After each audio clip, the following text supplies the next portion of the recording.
provincial de la police de Kinshasa. À Lomami, plus de 800 Rwandais vivent au territoire de Luilou. Pour la population et certains élus locaux, cette présence est une bombe à retardement. Ainsi, ils demandent aux autorités nationales l'identification de tous ces réfugiés rwandais. Ali Boukassa Kabombi, correspondance. Ils sont à ce jour près de 1000 Hutus rwandais vivant au territoire de Luilou dans la province de Lomami. Selon des sources officielles de terrain, leur concentration se trouve à Tchobobo et à Kacha dans la chefferie de Kachisungu. Sur place, aucun Congolais n'a accès à leur site. Pas même les autorités politico-administratives locales, à en croire des témoignages. Pratiquement, ces Hutus rwandais n'échangent qu'avec la DGM. Pour le député provincial Cyril Ngoïsoulou du territoire de Luilou, leur identification s'impose avant d'aller aux futures élections. Il est vrai, le territoire de Luilou a été envahi par des Rwandais. Leur présence date de longtemps. Comme c'est une journée réservée aux réfugiés, il est temps pour nous, en tant que Congolais, de passer outre. Nous ne pouvons pas aller aux élections sans toutefois qu'il y ait identification. Ça fait autant des années qu'ils sont là. Ces derniers constituent un danger futur pour la province de Lomami, pourquoi pas pour le territoire de Luilou. Et pourquoi pas d'autres problèmes tels que nos communes de Minemo et consorts. D'après des renseignements, ces réfugiés rwandais ont environ 20 ans de vie au territoire de Luilou. Certains d'entre eux auraient même des enfants avec la population locale.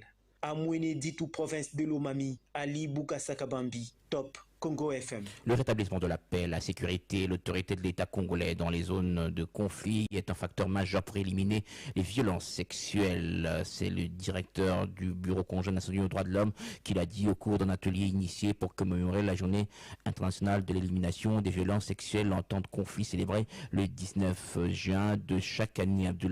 Abdoulaziz Dioy a indiqué que quelques progrès ont été enregistrés dans la mise en œuvre du communiqué conjoint signé entre les Nations Unies et la RDC qui a conduit à l'élaboration d'un plan d'action par les FARDC et la PNC. Abdoulaziz Dioy est au micro de Béro Matanda. Ce plan a permis véritablement de réduire le nombre de violences sexuelles liées au conflit attribuées au FARDC, ce qui est une avancée notable. C'est lié au conflit et lié aux opérations militaires, mais les progrès sont en train de se consolider. On espère effectivement qu'on va atteindre un niveau où ce nombre de violences sexuelles va être gérable au point de pouvoir enlever les FARDC de la liste des forces de sécurité et de défense dans le monde qui sont considérées comme étant des auteurs de violences sexuelles liées au conflit. Ce communiqué conjoint a été renforcé par ce qu'on appelle un addendum. Et cet addendum rajoute des éléments supplémentaires qui intègrent des aspects liés aux enfants nés du viol, à la protection des femmes, à la réduction des vulnérabilités, tout ce qui est facteur de vulnérabilité qui peut exposer les femmes, les filles, les jeunes et les hommes. On oublie que les hommes aussi sont victimes de violences sexuelles liées au conflit ici en RDC, à la violence sexuelle, notamment en période de conflit. Dans ce contexte, rétablir la paix et la sécurité et l'autorité de l'État dans ces zones-là est un facteur important pour véritablement éliminer les violences sexuelles dans les formes que j'ai indiquées. C'est un problème sérieux qui est pris très au sérieux par les autorités.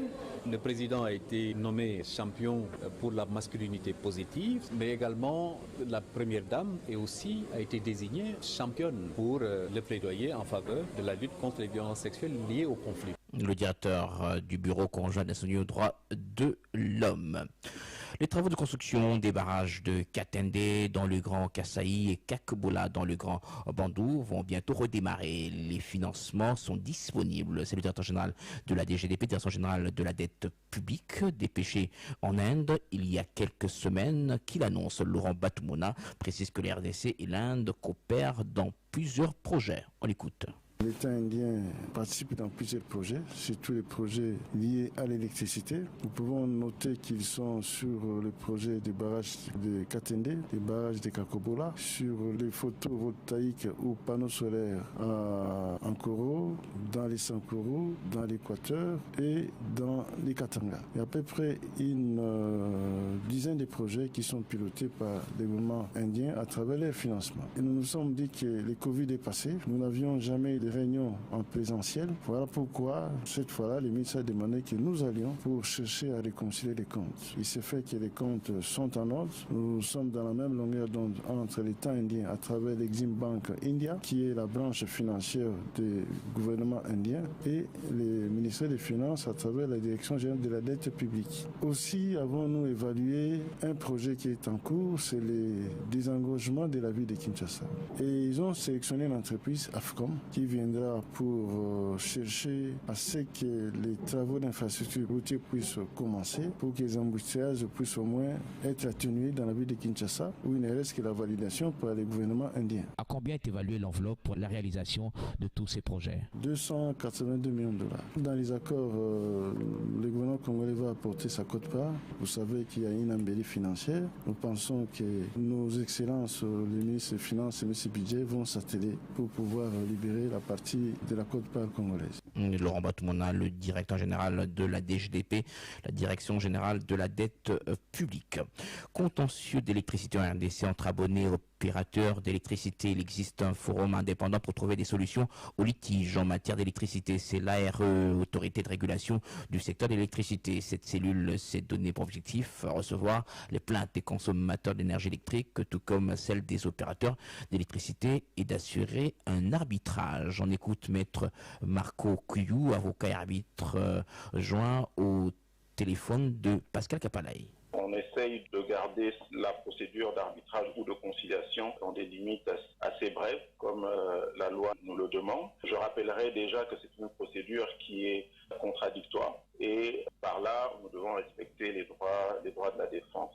La première chose, évidemment, c'est le dépôt de la plainte par l'abonné, le plus souvent. Mais bon, c'est également ouvert aux opérateurs.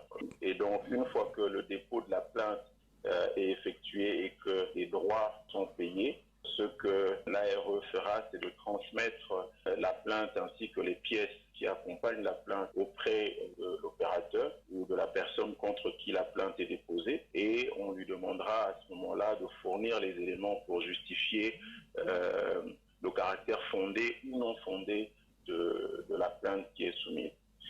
Mais est-ce que ça se passe devant des juridictions judiciaires reconnues, ou ça se passe entre l'ARE, l'opérateur et l'abonné? C'est entre l'ARE, l'opérateur et les abonnés. Parce qu'en réalité, c'est une procédure qui est instituée par la loi de 2014, dont il s'agit d'un arbitrage ou d'une conciliation qui est institutionnelle. On ne vous assimile pas à un service de la SNEL, par exemple? Que non. L'ARE est une autorité de régulation. Au même titre que l'ARCA ou que la RPTC, ça n'a strictement rien à voir avec la SNEL. Marco Kouyou au micro de Pascal Kapalaï. Kinshasa risque de manquer de légumes feuilles et légumes fruits dans les prochains jours. Plusieurs terrains réservés aux maraîchers sont spoliés. C'est notamment le cas du site maraîcher de Lemba-Imbu à Mongafula, où les activités agricoles sont suspendues depuis un mois. L'alerte est donnée par Paul Yapaï, président national du CIRAP, l'un des syndicats du ministère du Développement rural. Un sit-in est prévu ce 23 juin devant l'hôtel de ville pour dénoncer l'expulsion des maraîchers des domaines gérés par le ministère du Développement rural avec la complicité de certaines autorités. D'après le CIRAP, la production des légumes a chuté à Kinshasa avec la spoliation de certains terrains situés dans la périphérie de la capitale. Yapaï Makengo revient sur le pourquoi de leur sit-in de ce 23 juin jeudi. Il est au micro de Mamichela.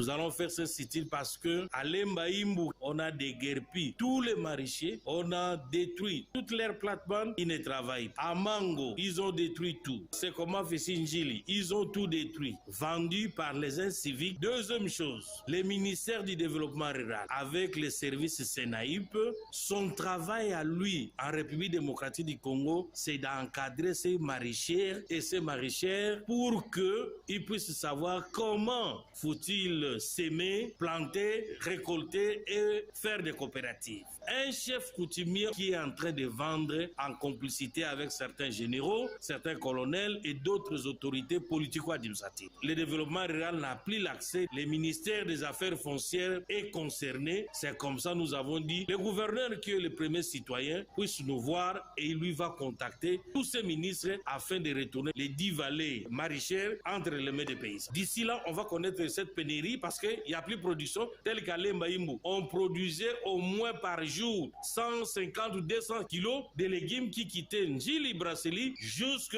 dans les centres-villes. Paul Yapaï, amélioration du social des Congolais. L'auditeur professionnel Luc Kabunangu pense que seul l'entrepreneuriat peut lutter efficacement contre la pauvreté. C'est dans ce cadre qu'il a sensibilisé les cadres et militants de l'UDPS à la création de l'emploi le week-end dernier à Kinshasa. Pour Luc Kabunangu, la population devra accompagner le gouvernement gouvernement dans la création de la richesse. On l'écoute au micro de Rémi Moulingati. Aujourd'hui, si nous avons pensé parler aussi aux membres et au cadre de l'UDPS, c'est parce qu'il y a aussi ce besoin au niveau du parti de connaître cette opportunité qui existe. C'est parce que au niveau du parti, nous avons aussi des entrepreneurs, nous avons aussi des gens qui cherchent des emplois et nous savons que par l'entrepreneuriat, nous pouvons créer des emplois au niveau de la petite et moyenne entreprise. Déjà globalement, il est prouvé que de 60 à 70%, c'est au niveau des petites et moyennes entreprises que l'on crée